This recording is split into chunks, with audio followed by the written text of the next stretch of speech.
You guys have been doing the homeschooling thing for a long time, and now millions of Americans and people probably throughout the world are being forced into it, and they have no idea what they're doing. So the first two people I thought of was the Vega family, and I'm just super impressed with all the information that you guys have accumulated over the years, the extra steps that you're taking to keep your children engaged and self-sufficient and learning through their own failures and creating this autonomy. Like, I'm really impressed with that. So first of all, I want to commend you for all that you're doing. And gosh, with so many people they're just thrown into this, that don't know where to start. I mean, obviously you have your podcast, Fat Fueled Family, and then also on Instagram. But where, in addition to following you, I mean, where do you suggest people start with this? I think we can definitely give them a reading list. Yeah, it really just depends. It's all about perspective. We have like a completely different view just in general on how children learn. So it really just depends. Some people are going to want to replicate school at home. And that's where, there's a lot of resources. Here in Florida, we have a Florida virtual school that follows, the local public school curriculum. They even have a flex option that I just found out about, which I actually like, because it's more flexible, hence the name. And so you can, I think, pick your courses, which I actually like that, because it's actually through the state. But you can pick, but that's not what we do at all, to be honest. Yeah, we like to look at different curricula. What we do is completely different. Yeah.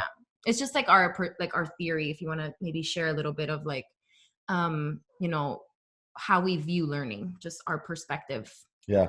And then just what we do, so that people understand that like unschooling is not unparenting.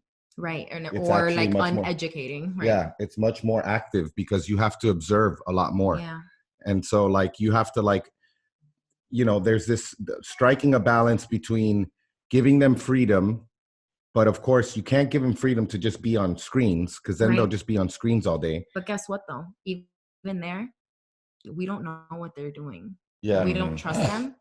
Desmond has picked up some serious skills by being on his screen lately. Yeah. Now I don't like what it does for his brain, and I definitely want him to limit it and all that type of stuff. We do limit it. Yeah, we limit it, and we also have him limit himself. That's another thing. It's like, I don't want to be the one putting limits on my kids.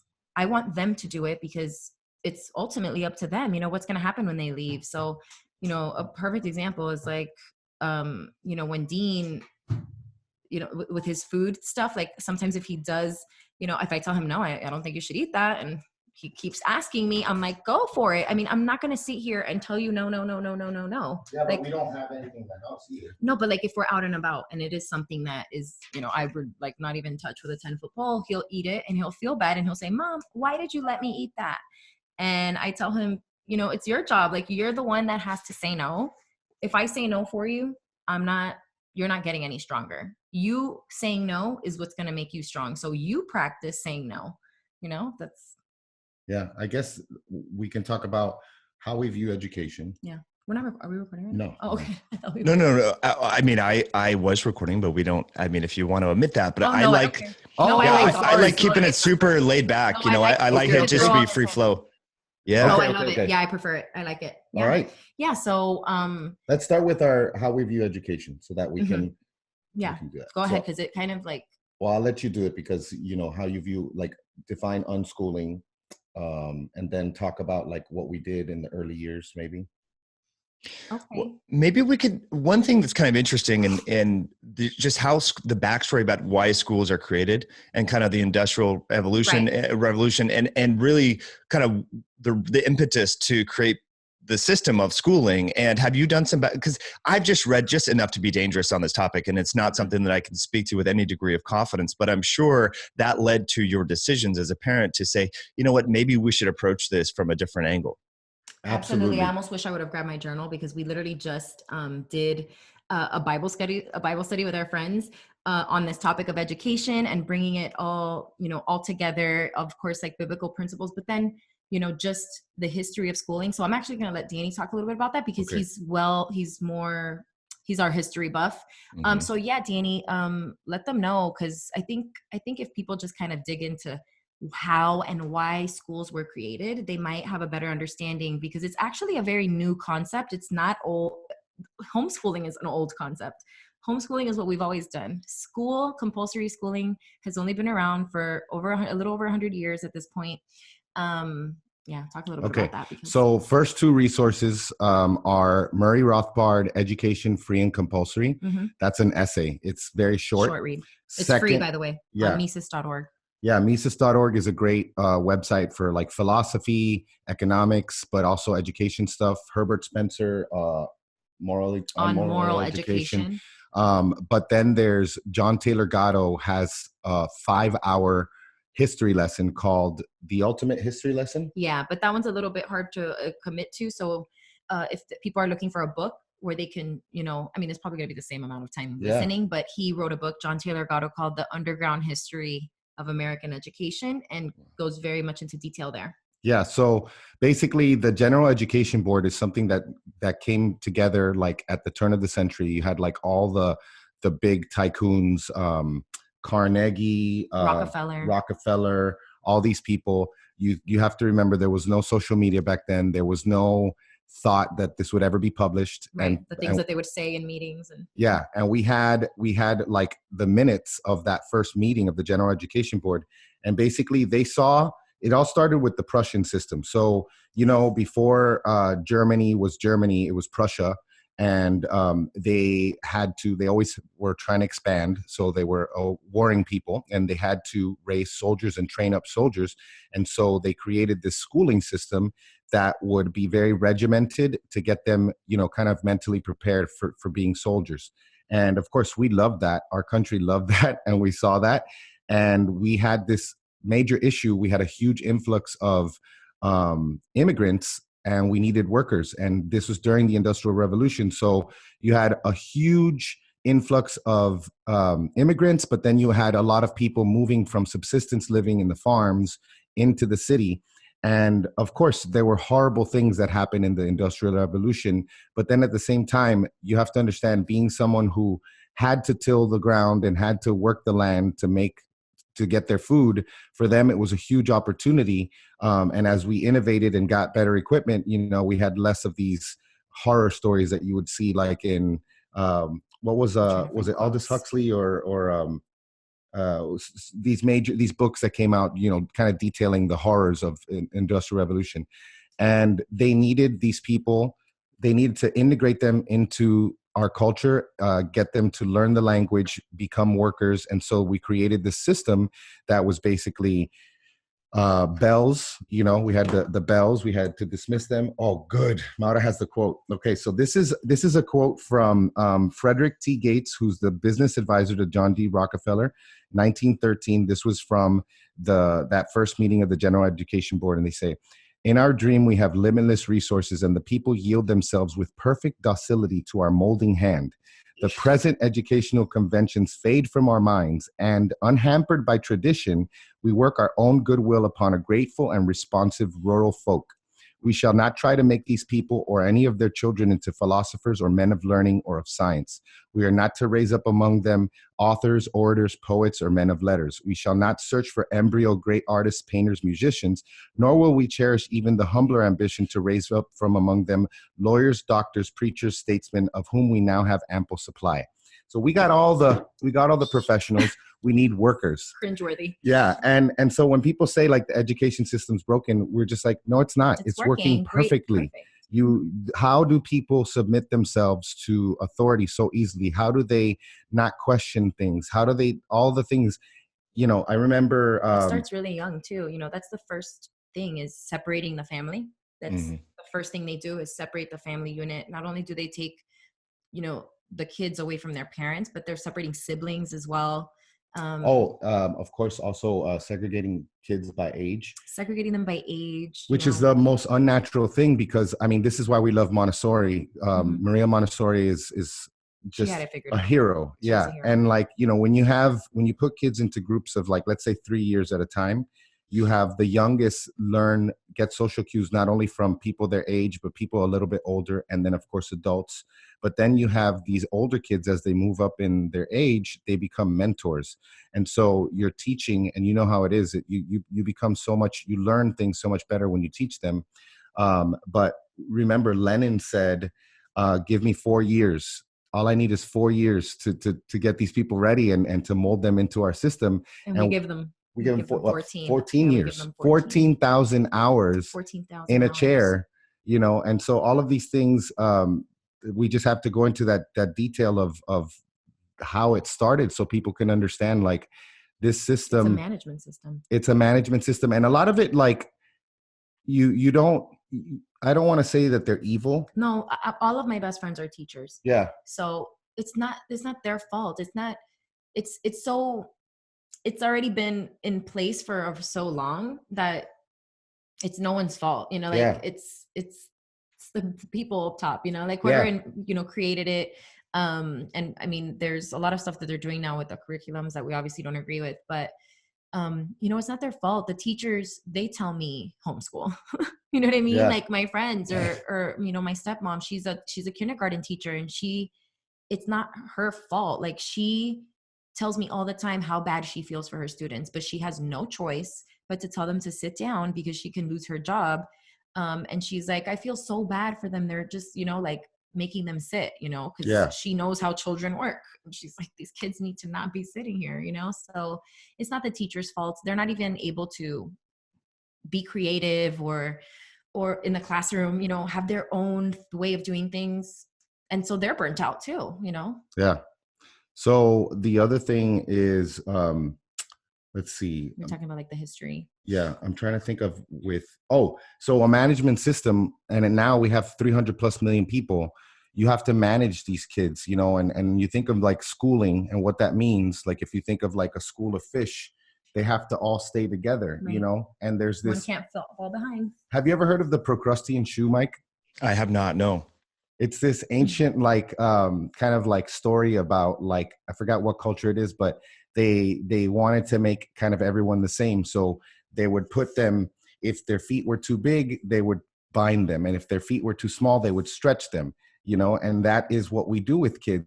It's like, we have to keep them all together. And unfortunately, the kids that are less basically able to learn in the few ways that we teach in school, we only teach in like 2 different learning methods, and we have 37 how many different ways do we learn? Over 72 learning styles that we know of, but we only cater to 1 or 2.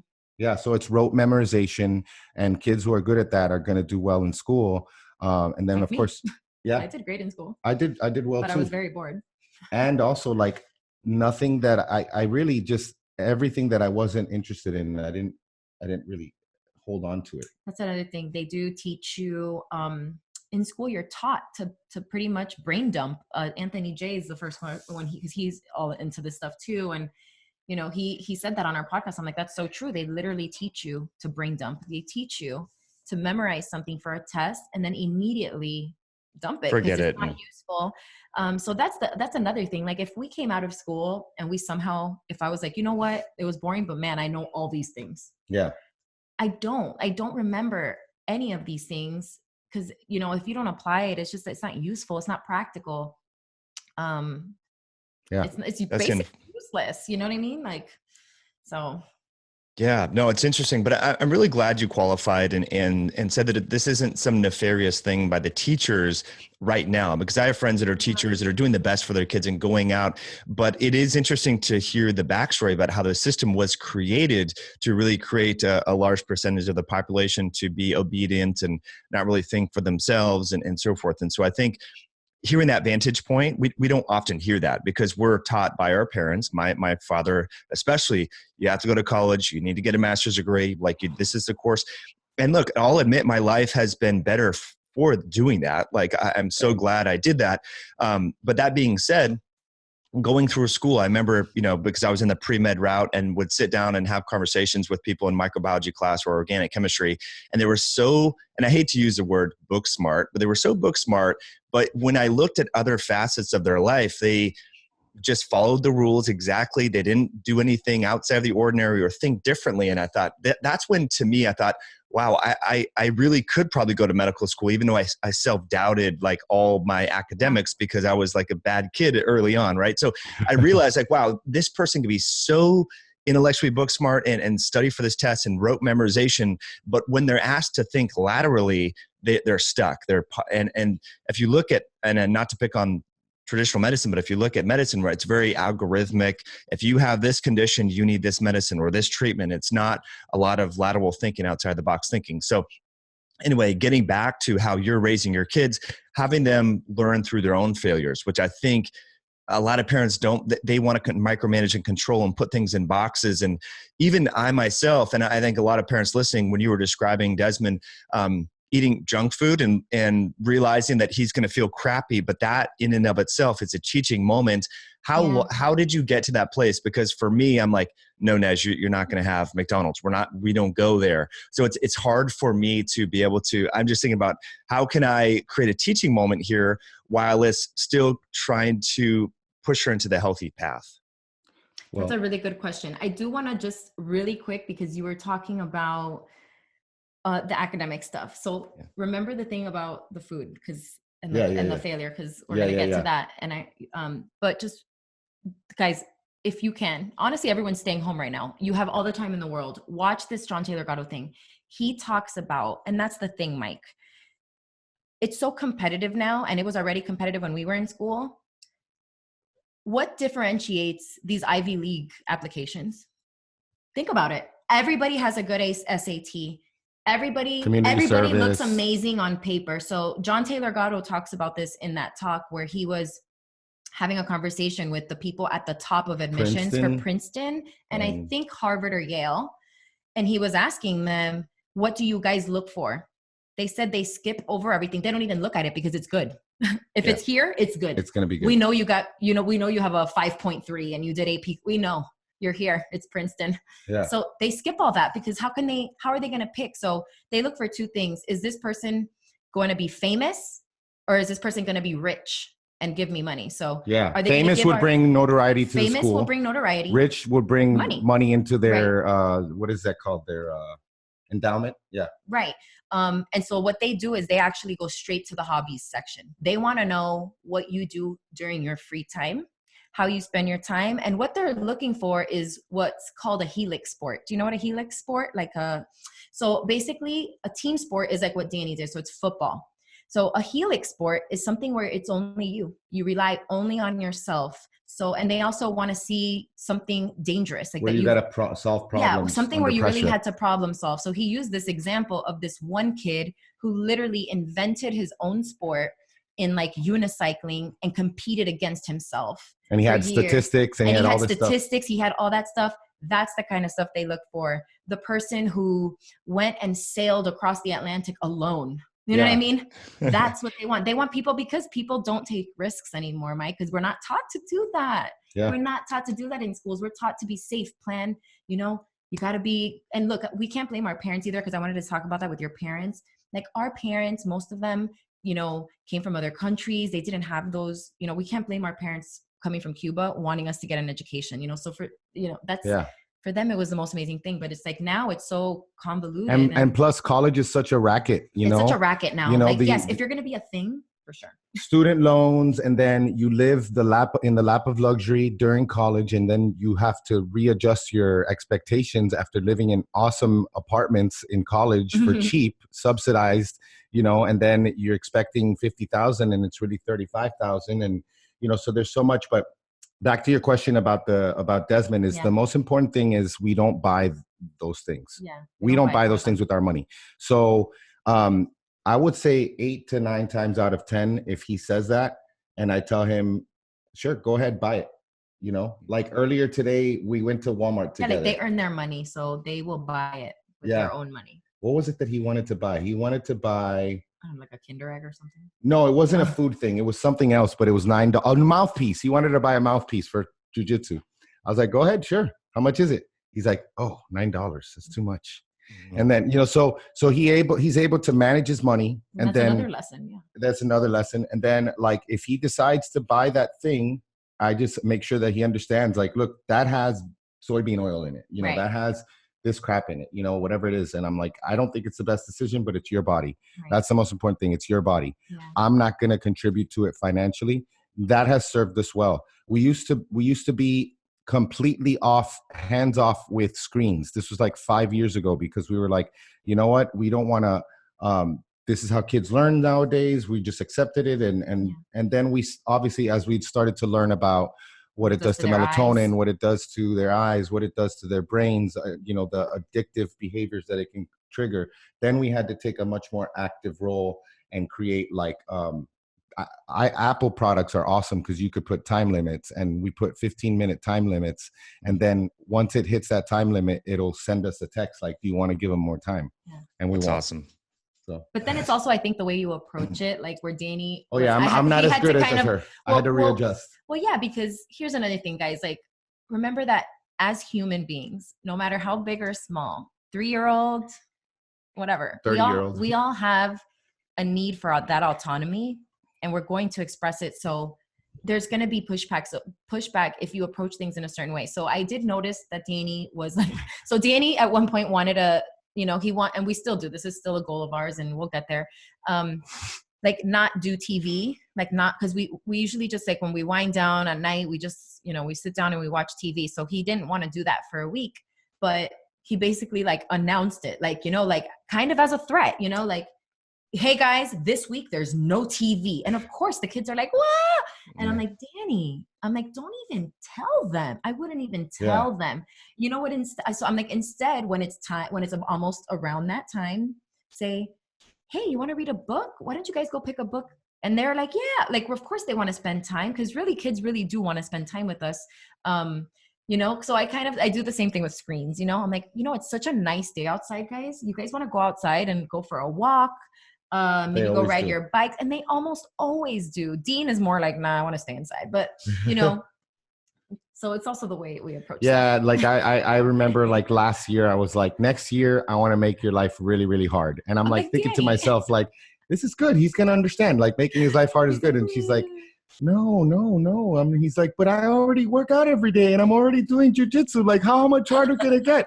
And I was like, dang, you know what? I could have just approached that a different way. So even though I understand that hard is good, he's going to be like, he's punishing me. Yeah. And I don't want him to think that he's being punished, or he did something, or he's not doing enough. Yeah. So it's all in how you approach it. That's 100% true. Yeah.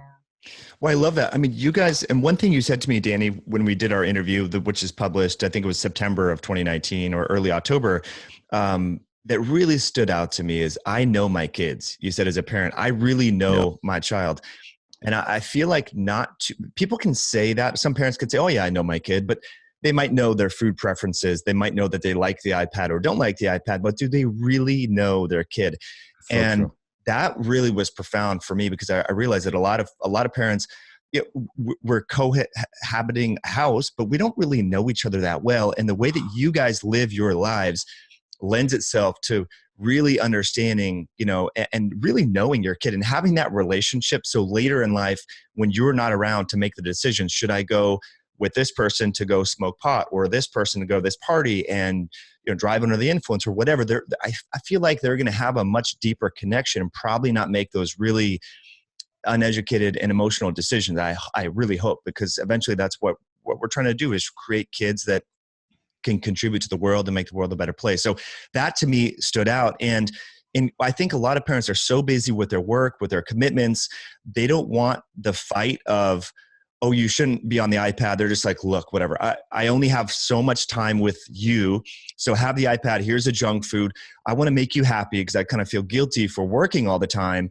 And so it's like a vicious cycle, right? And then their behavior's bad. So they're like, all right, screw it. Here's the ice cream. I'll make it, you know, so I can see how it creates this vicious cycle. So I just love what you guys are talking about, because I feel like it's a much needed narrative to hear about how you really need to be, just like we preach about health, you need to participate in your own health. You need to be a very active participant in your own parenting, or else it's very challenging. I mean, it's hard as it is, right? Yeah. And then like at night, this is for all the parents who eventually will have their kids back in school. Cause right now everybody's a homeschooler. Yeah. But like eventually, when your kids are back in school, we understand we're not trying to advocate homeschooling for everyone. We understand it can't work for everyone. But at the very least, spend 30 minutes to an hour every single night debriefing and trying to learn, what did you learn today? Like, at first, and this will be a good kind of check the pulse of the relationship with your child, because depending on how old they are and how long you've been doing things the other way, nothing against you. You didn't know any better. You know better now. Like we've made decisions with one that we didn't know when we did with the other one, like all types of stuff. So spending that time with them and just being like, hey, like, what did you learn today? And, the first thing they're going to usually say is, nothing, I don't remember, and that's when you got to start asking like more probing questions. Like, what was the most challenging thing about today? And where could you have like done something different? And a lot of the time, especially when they're young, they're going to be so focused on trying to please you that they're going to say, I didn't fail anywhere. And then that's where you can frame it the right way and be like, darn it. You know what? Maybe tomorrow you'll fail. Hopefully you'll fail, because I've noticed in my life that when I fail, I grow. That's when I have the most growth. And, I even last Friday, Desmond and I started doing this Philosophy Friday thing. Mm-hmm. So we're spending like an hour to an hour and a half every Friday doing philosophy. So the first week we basically spent 30 to 45 minutes trying to understand what philosophy is, what are the type of questions we ask, why is it important, for kids, and all these things. And it was awesome. But I noticed like in the first 30 minutes that he kept on trying to interrupt me and show me what he knows.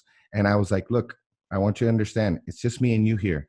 You can't say anything that would make me any prouder than you. I'm so proud of you. I think you're amazing. I think you're awesome just how you are. But I would appreciate it if you let me finish talking, because I'm trying to get a point across. And he's like, okay, I'm just trying to say these things because I'm trying to grasp it better and learn it better. And I was like, okay, but just so you understand, like, you don't have to impress me, like, because that's going to be an issue that you're going to run into. And then that's where you don't get full authenticity, because, they're trying to give you this version of themselves that they think is going to be acceptable to you. And that's when you can really, we have a frame up here that says like, we're real with each other. We apologize to each other. And we do that all the time. Like, you know what? I'm sorry, man. I lost my temper there. I've had this going on. I took it out on you and I'm sorry. Like, I think that's so important for them to see, that we are humans working through, all of these emotions, and that, we can't be perfect all the time. And I think that's so important, because one of the biggest things that we see with this current generation is this desire to shelter our kids from everything. Like, I can't imagine these teachers and these coaches, like the nightmares that parents are, because they want the full test given to them. They want, the answer keys basically give it to them. They want their kid to start in baseball, because if they don't start this year, then they're not going to start next year. And then they're not going to get the scholarship. And then, it's this, they're projecting all of this anxiety onto their children. And then these kids are having to deal with all the other stuff that they deal with in school, the cliques and the social media now, and the comparisons. The bullying is really bad now. Bullying is terrible, and like, I remember when they first, it's so on social media, before someone actually had to go up to you and say something to your face, which takes a lot more guts and courage. Yep. Now user 456435 or even people with a huge following. Like, we've just seen people with a huge following exploit their followings, and so I saw this research article a few years back about like how the most engagement on, social media posts is the ones about things that piss you off. Yeah, and so like, you have this person who has an army of pissed off followers who are just pissed off just like him. And he's, criticizing people who are sharing free information, like how to bolster your immune system and how to do all these things during this virus stuff. And I'm like, you're doing the very thing that you're criticizing people of. And so like, kids are seeing that too, kids are seeing all of that. So I have no idea who you're talking about right now, but it sounds like a good story. Oh yeah. Well, it's just this bio lame stuff. Bio lame. I'm just teasing. Yeah, no, it's crazy. But you know what? It speaks to everything we talked about with the school system, where you have these followers and they are looking up to the authority figure. Oh yeah. And they use the same vernacular and the language and the emotions and the tone of the person. Like, it's really, if you take a step back and look at this, it's freaky. It's really weird. It reminds me of traffic. And I wanted to bring this up. Or if you're at an airport or exiting an arena, people always follow the other person, even though there's another door. They think the door is broken. There's so many experiments we're always the ones that we always sneak out the other way. Oh, and we always do. Yeah. Whenever Same thing. Let's go the other way. Or if there's a bunch of traffic, usually there's one lane open, like the carpool lane, and no one's in. You're like, are you serious? And so I get really frustrated. And then I realize that it's probably the school system where people are just following the rest of the folks. So anyway, I interrupted you, but it's super interesting to see this in adults. This persists. And so I love your guys' approach of developing the autonomy and learning through failures, getting to know your kids. I think it's brilliant. It's beautiful. And right now, I mean, as unfortunate as this situation is with this coronavirus pandemic and people are in the hospitals and things like that, it's actually, I think, the silver lining or the blessing in disguise is, wow, we do have more time with our kids. Like, I took a walk with my daughter yesterday morning and we had just a wonderful start to our day. And I was like, you know what, this thing, it's actually pretty cool. Like, I'm way less stressed. And, I feel for people that are bartenders or baristas, or if someone's business is really affected or forced to be closed. I really have a lot of empathy for those people, but I feel like we can use this as an opportunity to be that parent that we weren't before and learn from that. So it's just so awesome that you guys have been doing this for so many years. Is there any downside? I mean, we've talked about all the upsides here and everything like that. Is there anything that you think about, gosh, maybe my kid is missing out on socialization, or what do you do from that perspective? Because I can maybe see that as being a potential problem. So I actually love that question. It was one of our favorite questions. Well, I love the socialization argument or whatever, because that's like one of the main, I mean, here's another thing, which is kind of freaky, which I honestly can't help but to blame schools for this kind of thinking. But like, why does everyone have the same questions? Yeah. Everyone has this. I mean, like it's like, guys, you think you're the first person to talk to me about social, like literally everyone tells me the exact same thing. And I'm just like, where did you get this? Well, sorry to interrupt you. I just want to put it into context. Like, remember how kids who are not served by the school system, who are either on the spectrum or have a learning disability or are awkward, socially awkward, those kids are homeschooled because they're awkward. They're not awkward because they're homeschooled. Yeah. And so everybody knows that one kid who was kind of awkward and was homeschooled. And, it's not because he was homeschooled. The homeschooling didn't do it to him unless he had parents who were. Well, yeah, don't get me wrong. There are definitely parents who probably. And that in and of itself is a downside to homeschooling. Having parents, we want our kids to see more of the world. And stuff like that. Yeah, abusers, people who censor information. For example, we want them to see more information. We want them to see history and revisionist history. We want to see both. Yeah. We don't spend a lot of time at home. But go back to what you were saying with socialization. Yeah. So anyway, that's like one of the first things that I always get asked, well, how are they going to socialize? And that's why the word homeschooling, it's kind of like, I don't like it because it suggests that I'm just sitting at home all day, and it's just so crazy to me because the number one compliment that I actually get is how well socialized my kid is. And there's many reasons. One, we're actually not at home. So actually, while the kids are actually in four walls, which they are actually being isolated, my kid's going with me to Publix. He's going with me to the grocery store. My kid will talk to anyone. Interacting with adults and smaller kids, younger kids, people of all ages. And so he's not just getting his social cues from other 9-year-olds. He's getting them from me, from Danny, and from other people. And then, it's also personality. Dean is more reserved. He's more to himself. Like, that's how I am, Yeah. So it's more of a personality thing. But yeah, something that I would say maybe is a downside, but not, because we have so many options, is, so for Desmond, I do have to make it a point to make sure that he is getting to our homeschool groups. Like, we have an amazing co-op. We're very blessed here in Tampa that we have, because a lot of places don't. Yeah. But yeah, we have an amazing co-op here. So yeah, Desmond, he does need that. So he picks his courses and he gets to, you know, go and hang out with other homeschoolers and be around other people, which is what he really likes to do. And he's so social. And then it gives me that time with Dean, because that is also a downside. It's like when you have, I can't even imagine people that have more than two, but like, you know, it's hard to homeschool Desmond when Dean's there, or it's hard because to they both learn differently. Because they both learn and differently. Yeah, they both have different personalities, different needs. So that is a struggle there, you know, trying to like find the time to make sure you're giving both of them what they need. But you know, co-ops are a great way to help with that. You know, getting the older ones in some kind of courses or you know, some clubs. Types of groups and clubs. He's in chess club. He does chess club awesome. And stuff like that. Jujitsu.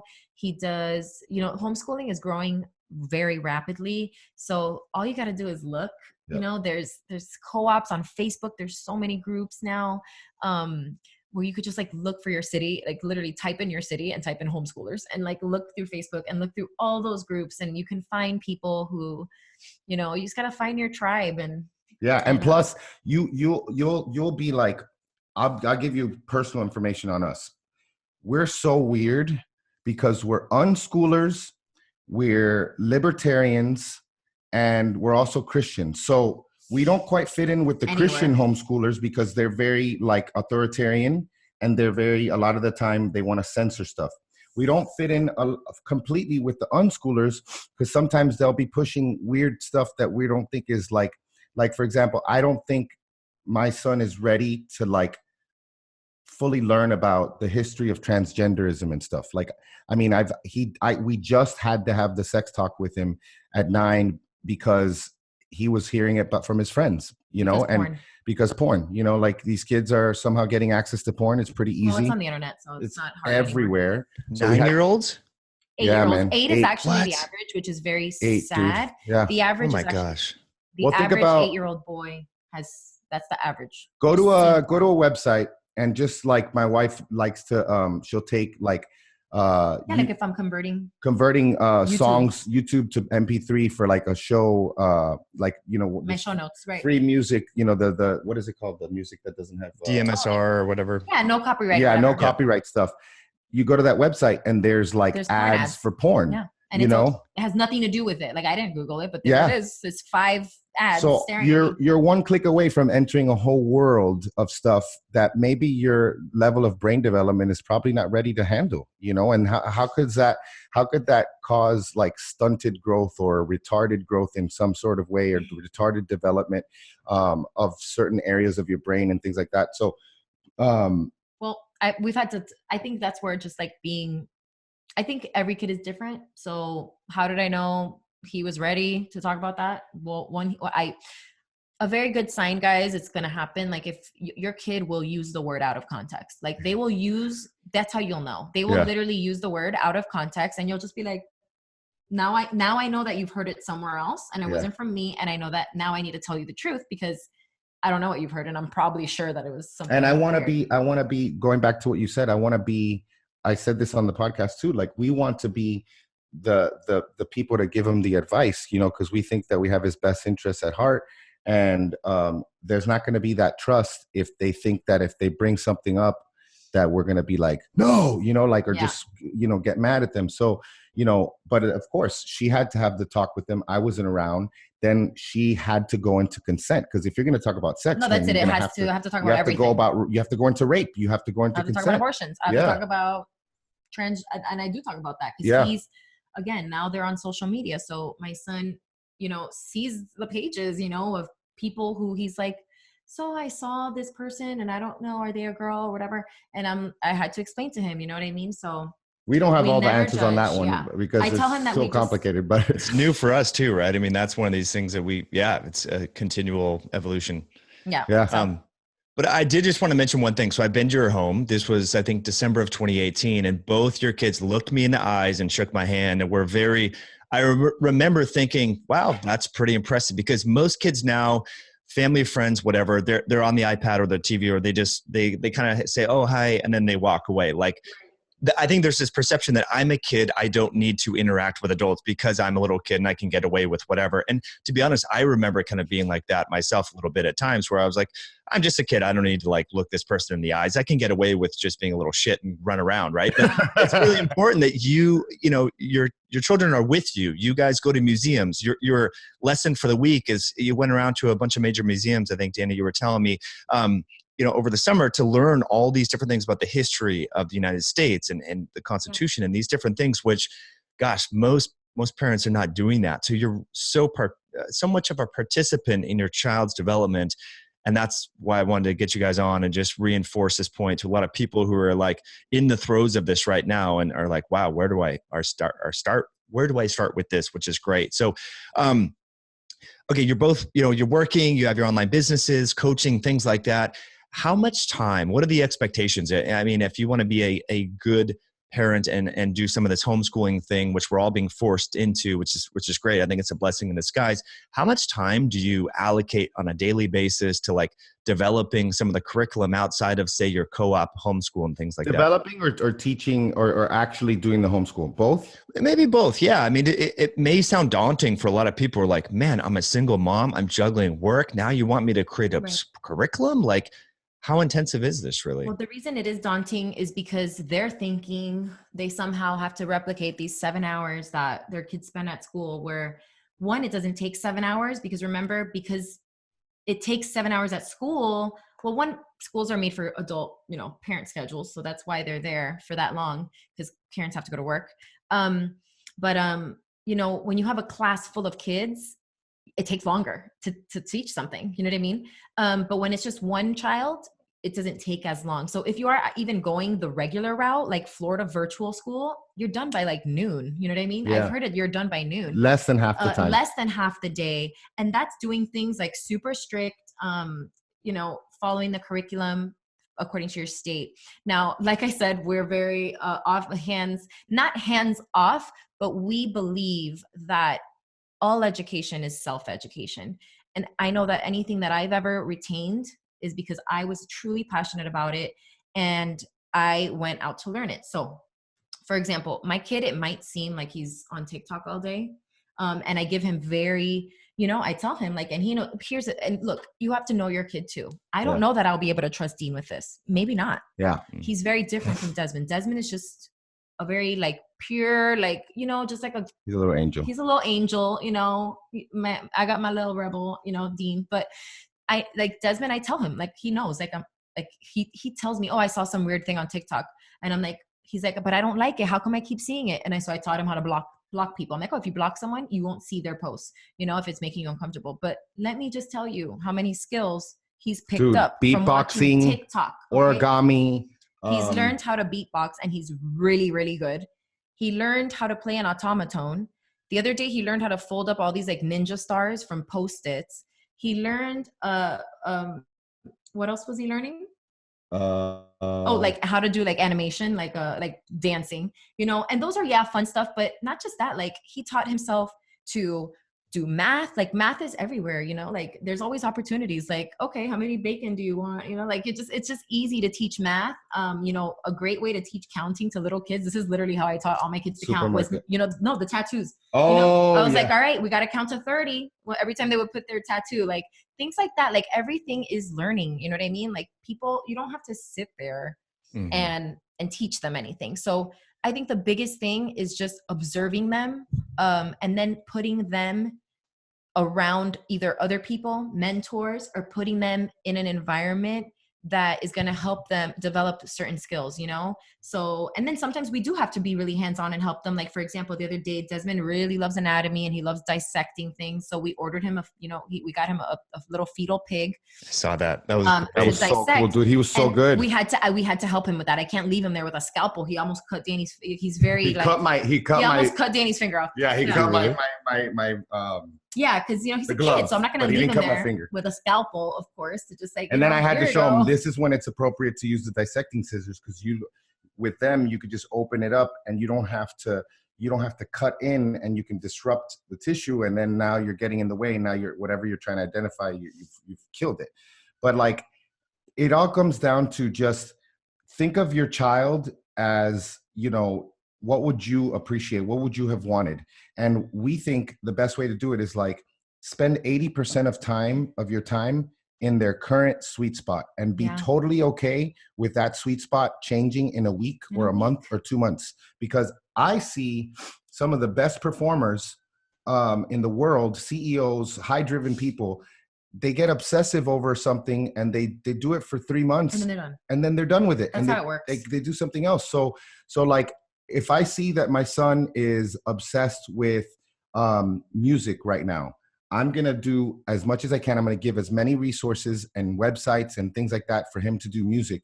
And then I'm going to let him explore that. And I'm going to do some of it with him. And then there's very little testing too. I noticed that we don't do any testing. We quiz them in a way that I just ask them questions like to see like, okay, what did you think about that? Like not a yes, no answer or whatever. Like I want to hear them synthesize stuff.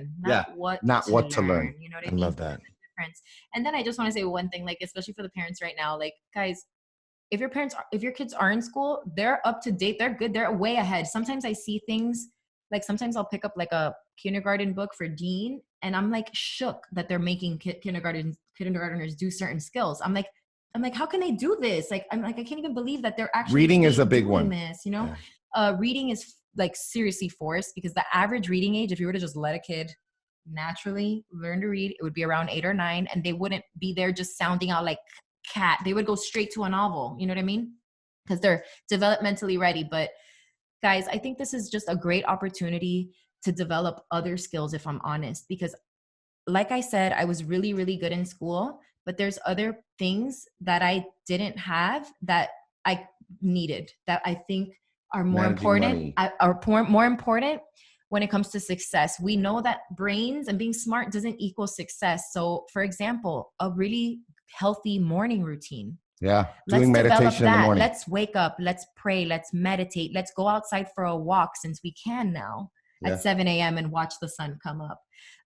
Do a workout every day. Do a workout every day. Let's build some healthy routines, just like stress management, like things like that. Like, I know I could have used that, I just learned that 5 years ago. I know. I'm just learning that now. And I'm like, I could have really used this meditation and morning routine thing, and maybe I wouldn't have, lost my mind or something, but, so it really just depends what you want out of it. But no, I love this conversation. I think it's really important for people. And there's a lot of doom and gloom. And what about my business? What about the economy, right? My retirement portfolio? There's a lot of scarcity, but I think especially for parents or people that are connected with children, there's a lot of opportunity here to really become close with these children and help them in a better way. And I just love what you guys are doing. So you have a podcast, you're both on Instagram, pretty active there. And then you have a specific page, Fat Fueled Kids. Is that it on Instagram? Yeah. Fat Fueled Kids. Yeah. Fat Fueled Kids. But the website is fatfueledfamily.com. Fatfueled.family. Yep. Okay. And the podcast as well. And I know you talk about health on the podcast, but how much of this, and is there any episodes where you really take a deep dive into parenting that if people are new to this, that they can explore, that I can put in the show notes? Oh, absolutely. We'll definitely send them to you. One of them would be Radical Unschooling with Anna Martin, who, we've got younger kids, but let me tell you, she's got older kids. And when you see it, because, you want to see the final result. You're like, yeah, cool. But what happens? Right. You know what I mean? To these kids. I mean, it's incredible. Yeah. To see these kids like what her sons have, been able to accomplish just because she trusted them and their internal desires and, like interests. That's a really good one. We really our education philosophy for like more parenting for toddlers, like help with toddlers. We just did one. It's not released yet, but look out for it. It's with Marcella from High Impact Club. Amazing. And then Free Range Kids. Yeah, that's with Lenore Skenazy, which, oh my gosh, America's Worst Mom. Get her on your podcast. She is. Yeah. I'm not joking. Her book is called Free Range Kids. It's more about helicopter parenting, more about us being super helicopter culture. Helicopter culture, like we don't let our kids play outside anymore. Thankfully, we're lucky here. We have an amazing group here. All the kids are always outside, but kids aren't walking home from school. There's this like scare, like stranger danger. Anthony J's podcast. Yeah, Anthony J's another one. We'll send all of these to you, Mike. we'll Okay, that'd be great. I think it's awesome to give people these resources. But you've been following this path for a long time. So when schools were out, I was like, I got to get you guys on, because a lot of people are just they don't know what to do, and so kids are going to be on iPads and TV, and which is if they don't realize this as a great opportunity to pivot and change how they're parenting. So I commend you guys for doing what you're doing. I can vouch. I've met your kids. I've been to your home. I see how you parent, which is really cool. So yeah, keep up the great work. Thanks so much for coming on. And how are things in Florida right now? I guess we didn't really get to talk about our schools closing, our restaurants and bars. Like out on the West Coast, it's crazy.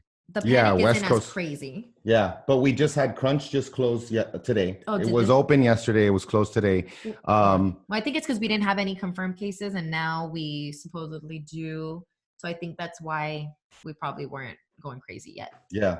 But schools are closed. Yeah. The mayor of Miami has coronavirus, and he's vlogging daily. He sounds just like you and I. I haven't heard him cough once. He had 40 people come in contact with him. None of them have had symptoms or anything.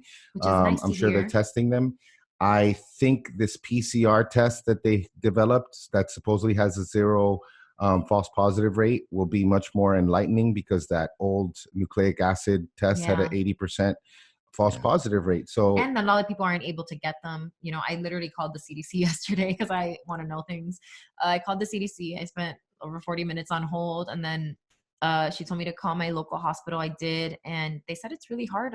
You're not able to get a test. You have to be having severe symptoms, and a doctor has to refer you to get this drive-by test. So, hoping that this new test works. We just follow the CDC, man. Like, we're not going to watch the news. Like, the news is just out of control, man.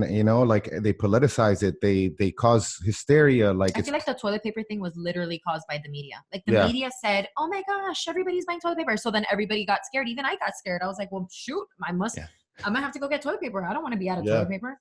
Right. But the CDC is very encouraging, like what we're seeing. Like, obviously, we know that there's probably going to be another wave next week of increase. But what were you seeing this morning and yesterday morning? I haven't checked it. It updates, I think, Monday, Wednesday. So Wednesday I should check afternoon. it today. Yeah. Monday, Wednesday, Friday afternoons. So what I do is I kind of go to where it says in the US, where it says date of onset. And you literally can see every single day and watch that number go down. You know what I mean? Which is very encouraging. And it is going down. It's on the way out. And I think, of course, people practicing the social distancing, helped. It's going to help. So. Yeah.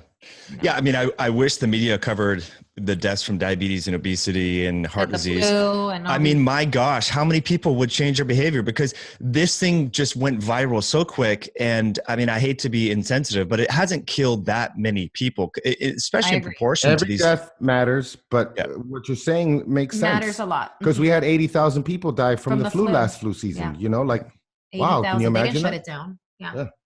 So it's crazy. Terrible. The Right. flu is terrible. My mom got the actual flu, I think 2 weeks ago, and she's like, I'm still dying. I'm like, oh my gosh, I can't. So it's like, I don't know. A lot of it is very hyped up. Of course, it's, no death is good.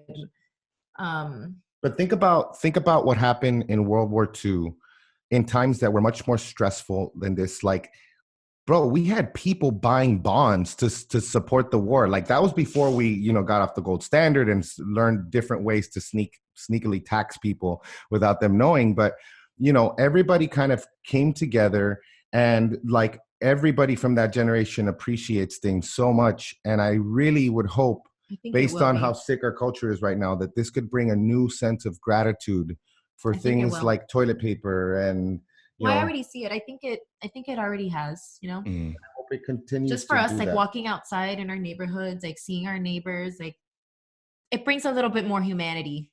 I think. Connect more with people. You're less in those, everybody's in those silos, like and whether it's like an apartment building or even a neighborhood, like the most you'll see is, like, who are you? Like, more and, everybody's, but again, like the whole, like we're all going through it, and we're all going through this period of like uncertainty, and it was like, honestly, like Desmond was asking me, and it was a little bit not scary, because I don't get scared, but We didn't have anything to tell him. I didn't really have anything to tell him because I told him, I'm like, honestly, buddy, this has never happened in my lifetime. So I don't really know, you know what I mean? So, but there's so the always fact uncertainty. of course, but there's always uncertainty. We never know our future. You know, we think we do, but the truth is, guys, is that when do we know our future? We never have. Look at Kobe. We've dude. never known our future. Right.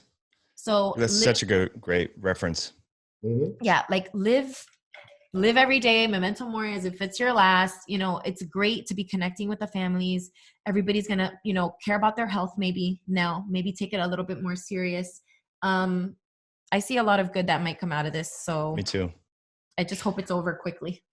So I know. I mean, I hope it doesn't linger into the summer and stuff like that. But yeah, I think it's people, hopefully their behaviors will change and their purchasing decisions, and there will be a renewed interest in health. I hope. So yeah. Anyway, guys, keep up the great work. I'm really impressed with what you're doing. And thank you, buddy. This was fun. I always learn so much from talking with you guys. So really appreciate you coming on. Thank you, brother. Thanks, bud. Have a good one. Take care. You too.